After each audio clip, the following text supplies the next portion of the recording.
Hello বন্ধুরা, লাভ next ডোর ড্রামার episode 13কে নিয়ে ফিরে এলাম। এই ড্রামার বাকি ভিডিওগুলোর লিঙ্ক তোমরা ডেসক্রিপশন বক্সে পেয়ে যাবে। আর আমার এক্সপ্লেনেশন ভালো লাগলে চ্যানেলটিকে সাবস্ক্রাইব করে লাইক কমেন্ট শেয়ার করে দিও। তো এখানে গল্পের শুরুতেই যখন দেখতে পাই সিয়ংহো আর রিউ একসাথে টাইম স্পেন্ড করছে, ওরা দুজনে সারা রাত কাটানোর পর দুজনেই দুজনের কাছে লজ্জা পায়। তখনও বলে একটা অদ্ভুত রকম মনের ভেতর বাবলিং চলছে, যে ফিলিংসটা বলে বোঝানো সম্ভব নয়। তখন এখানে সিয়ংহো বলে, সত্যি 30 বছর ধরে আমরা একে অপরের সাথে জীবন কাটিয়েছি, কখনো এরকমটা ফিল করিনি। আর ঠিক তখনই ওদের মা বাবাদের গলা শুনতে পায়। মা বাবা ঝগড়া করতে করতে বাড়ি ঢোকে, আর রিউ অবাক হয়ে যায়, কারণ আজ তো ওদের ফেরার কথা ছিল না। কিন্তু রিউয়ের মা বাবা ঝগড়া করতে করতে বাড়ি চলে আসে। এসেই এখানে দেখে সিয়ংহো ওদের বাড়িতে একসাথে বসে ওরা কমিক বুক পড়ছে। আর এরকম রোম্যান্টিক কমিক বুক পড়ছে, জামার বোতাম খোলা, এসব দেখে ওরা জাস্ট নর্মালি প্রশ্ন করে। কিন্তু সব ব্যাপারেই রিউ আর সিয়ংহো একটু বেশি যেন ভয় পেয়ে থাকে। তারপরে সকলে মিলে একসাথে সকলে ব্রেকফাস্ট করে। আর ব্রেকফাস্টে কথা বলতে বলতে এটা বলে যে আমরা ঠিক করেছি আমাদের মেয়ে রিউ আর ওরা বলে আমাদের ছেলে সিয়ংহোর একটা ভালো পাত্রস্থ করব, মানে ওদের বিয়ে করিয়েই ছাড়বো। এরপর রিউ আর সিয়ংহো দুজনেই পার্সোনালি ঘরে চলে আসে। রিউ যখন বলে যে ব্যাপারটা সিক্রেট রাখতে হবে, এরা কি করতে চাচ্ছে, সিয়ংহো বলে হ্যাঁ সেই ভালো। এরপর ওরা বাইরে নর্মালি মেলামেশা করে, পিকনিক করে, একসাথে বেড়াতে যায়, গেম সেন্টারে যায়, খুব আনন্দ করে, নিজেদের রিলেশনশিপটা সিক্রেটই রাখে। এদিকে ওর ভাইকে দেখানো হয়। ওর ভাই এখানে জিমের প্রোডাক্টগুলো নিয়ে চিন্তায় পড়ে যায়, কারণ সেগুলো আর ভালো মতো সেল হচ্ছিল না। এদিকে রুয়ের মা ওর বান্ধবীর ছবিগুলো দেখে রেগে যায়, ওর বাবাকে অভিযোগ করতে থাকে, দেখো ওর হাজবেন্ড কত ভালো করে ছবি তুলে দিয়েছে আর তুমি কোনো কাজের নয়। এদিকে রিউকে দেখি ওর জন্য রান্না করবে, রান্না প্র্যাকটিস করার জন্য সিয়ংহোর কিচেনে বসে গল্প করছে। আর ঠিক তখনই ওরা রোম্যান্টিক হতে যাবে, আর ওদের বন্ধু বস মিস্টার ইয়ান চলে আসবে। ইয়ান এসে ভাবে যে খাবারগুলো কেউ ভুল করে রেখে গেছে, ওগুলো ঢুকিয়ে রেখে উনি অফিসের লাইট অফ করে চলে যায়। তো এবার রিউ বলে, তুমি তো বলেছিলে কেউ আসে না, তাহলে ও কেন এসেছে? তো সিয়ংহো বলে মিস্টার ইয়ান মাঝে মাঝে কিছু ভুলে যেত। আর এরপর ওরা দুজনে আবারও কিস করতে থাকে। তার পরের দিন সকালে মইয়মের মায়ের সাথে এখানে ডানহোর ছোট্ট মিষ্টি মেয়েটা দেখা হয়। ডানহোকে মইয়মের মা যখন বলে তোমার মেয়েকে আমরা দেখভাল করতে পারবো, তুমি আমাদের ভরসায় ছাড়তে পারো, কিন্তু ডানহো তেমনটা করে না, ইগনোর করে চলে যায়। এটাতে মইয়মের মা বলে আমার মনে হয় শীঘ্রই গ্র্যান্ড ডটার চাই, তুই তাড়াতাড়ি বিয়ে করে নে না। মইয়ম সবকিছুকে ইগনোর করে চলে যায়। এদিকে ডানহোকে ছোট্ট মেয়েটি বলে আমার ওদের সাথে থাকতে খুব ভালো লাগে, কারণ গ্র্যান্ডমাদার অনেক টেস্টি টেস্টি রান্না করে, আর মইয়ম তো কাজ থেকে এসে আমার সাথে খেলাও করে। কিন্তু ডানহো বলে আমরাও খেলবো, চিন্তা করো না। এর পরের সিনে আমরা রিউকে দেখি। রিউ এখানে রান্না আগের দিন রাত্রে এই কারণেই প্র্যাকটিস করছিল, কারণ ওর শীঘ্রই কম্পিটিশন রয়েছে। তো কম্পিটিশনের জন্য ওরা প্রপারলি আজকে ড্রেস আপ করে এসেছে। এদিকে আমরা তারপরের সিন এখানে সিয়ংহোকে দেখি। ও এখানে যে ধরনের খাবার দাবার আগে খেত না, অদ্ভুত বিহেভিয়ার করতে থাকে। আর এটা দেখে ওর সিনিয়র কালিগ বন্ধু মিস্টার ইয়ান বলে তুমি তো এরকম ছিলে না, এখন খাবার দাবার খাও গোগ্রাসে, তোমার কি ব্যাপার বলো তো? সিয়ংহো বিশেষ পাত্তা না দিয়ে তার পরের সিনে ও রিউয়ের সাথে দেখা করতে যায়। এখানে দেখি রিউকে ও এখানে ফুলের তোড়া গিফট করে। তার পরের সিনে এখানে ওর ভাইকে আর ওই মেয়েটিকে দেখতে পাওয়া যায়। অফিসের ওই জুনিয়র কালিগের মেয়েটির কাছ থেকে এখানে রিউয়ের ভাই জানতে পারে যে ও সিয়ংহোর অফিসেই চাকরি করে। এরপর ওরা চারজনে মুখোমুখি হয়। ফুলের তোড়াটা তাড়াতাড়ি করে রিউ সিয়ংহোর হাতে ধরিয়ে দেয়, যাতে ওর ভাই সন্দেহ না করে। এরপরে ওর ভাই সিয়ংহোর অফিস দেখতে চায়, আর ওর অফিসে দেখতে এলে রিউ বলে কেন একে এখানে আসতে দিলে। তারপরের সিন শিফট করে ওর মা বাবাকে দেখে।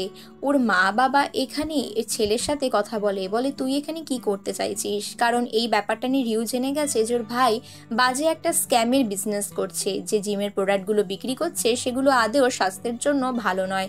এটা নিয়ে ওর মা অনেক দুঃখ প্রকাশ করে বলে আমি জানতাম তোরা এরকম করবি, তুইও আমার বোঝা হয়ে চললি। এটাতে ছেলেটা প্রচুর কান্নাকাটি করে বলে আমি তোমাদের বোঝ কমাতে চাইছি, তোমরা ভালো থাকো সেটা আমিও চাই। তারপরের সিনে মইয়মকে দেখি।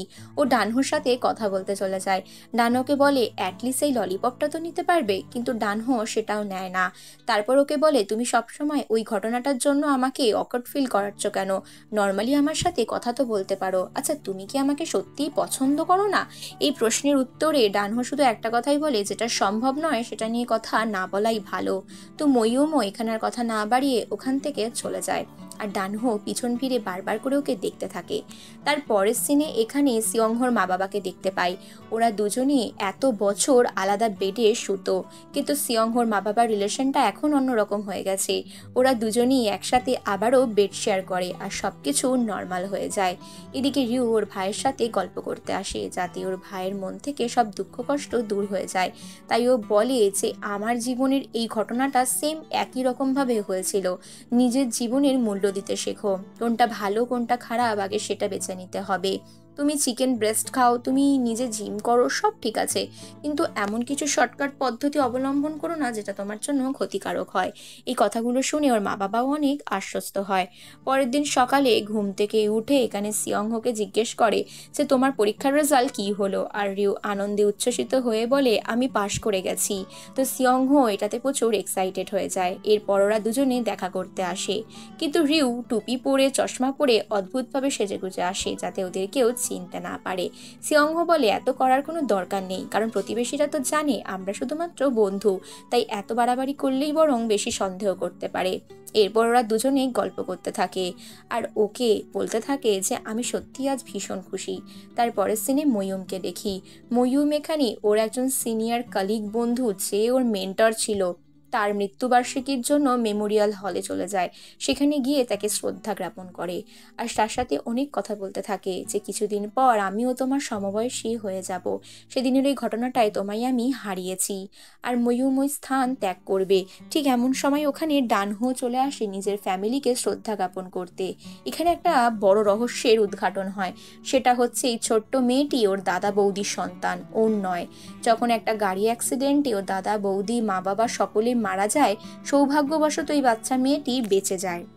আর তারপর থেকেই ডানহো তাকে নিজের মেয়ে পরিচয়ে বড় করছে আর নিজের লাইফে এত বড় ত্যাগ স্বীকার করছে। বাচ্চা মেয়েটি নিজের মা বাবার কথা সবই জানতো।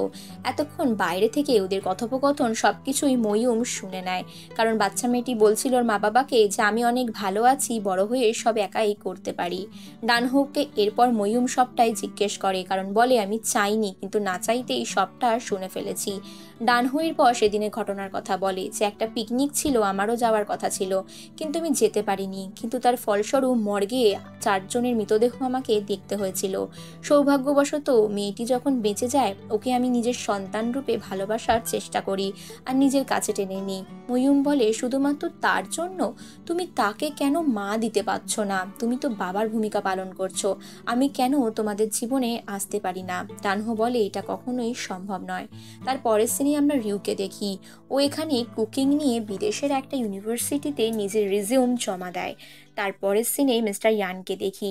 ইয়ানে এখানে জানায় সিয়ংহোকে যে ও এখানে বেস্ট আর্কিটেক্টের অ্যাওয়ার্ড পেতে চলেছে, আর এই কথাটা শুনে সিয়ংহো প্রচুর এক্সাইটেড হয়ে যায়।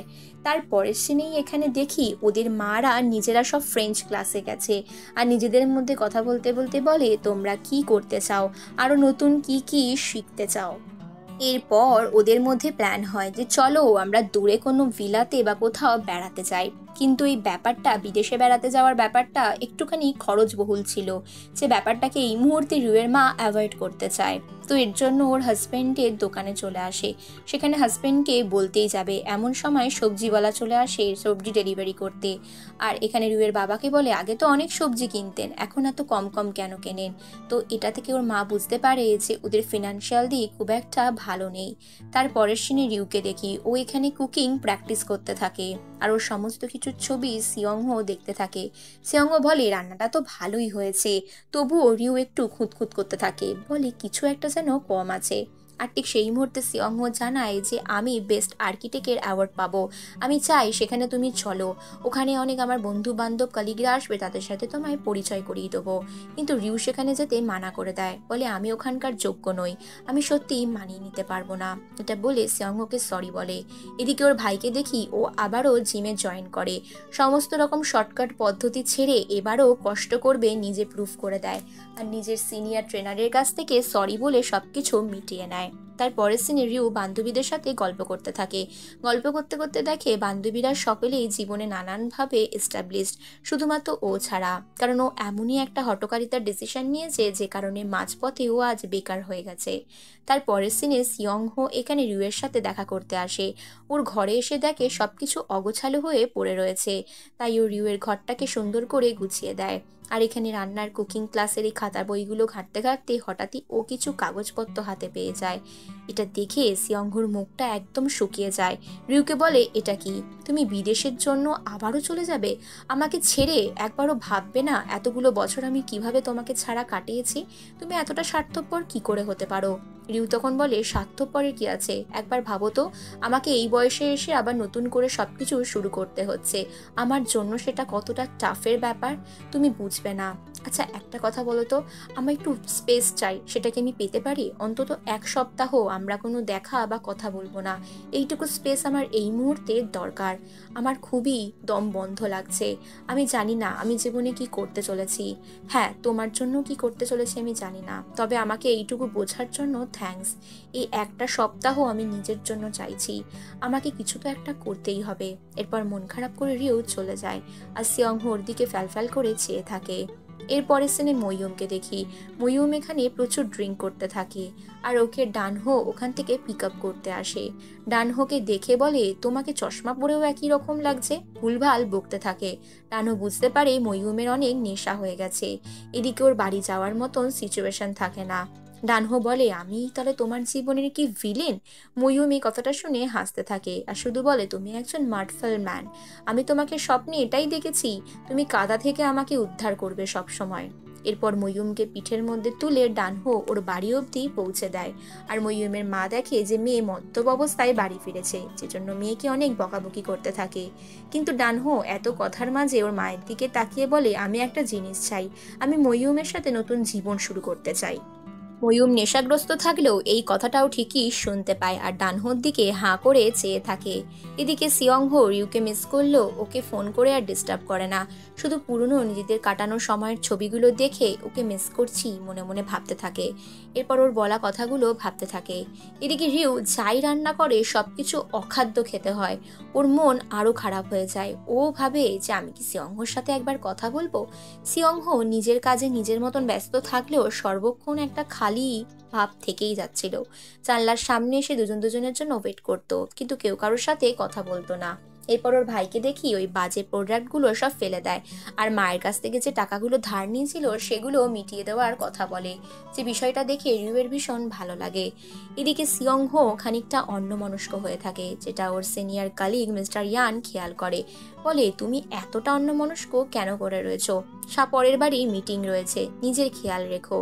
আর এরপর ও একটা সাইটে যায় কাজের জন্য, আর ঠিক তখনই ওর ফোনে সিয়ক রিউয়ের ফোন আসে। ফোনটা ধরতে যাবে এমন সময় সিয়ংহোর একটা অ্যাক্সিডেন্ট হয়ে যায়। রিউ কাঁদতে কাঁদতে হাসপাতালে ছুটে আসে, দেখে এখানে সিয়ংহোর হাতটা ভেঙে গেছে। রিউ কাঁদতে কাঁদতে ওকে বলে, আমি তোমাকে প্রচুর ভালোবাসি, আই এম সরি, এরকম আর করো না। তুমি আমার ফোন ধরছিলে না, আমি কতটা ভয় পেয়ে গেছিলাম জানো? তুমি কি নিজেকে নিজে মারতে গেছিলে? এতগুলো কথা বলার মাঝে সিয়ংহোকে এখানে চেপে ধরে, বলে, আমিও তোমাকে ভালোবাসি, কথাটা আরেকবার বলবে তুমি? তো রিউ বলে, একটা কথা বারবার রিপিট করতে পারবো না। তো এরপর দুজন প্রেমিক প্রেমিকার মধ্যে যে মান অভিমানটা চলছিল সেটা অবশেষে মিটে যায়। আর এরই মাধ্যমে কিন্তু এই পর্ব এখানে শেষ হয়েছে।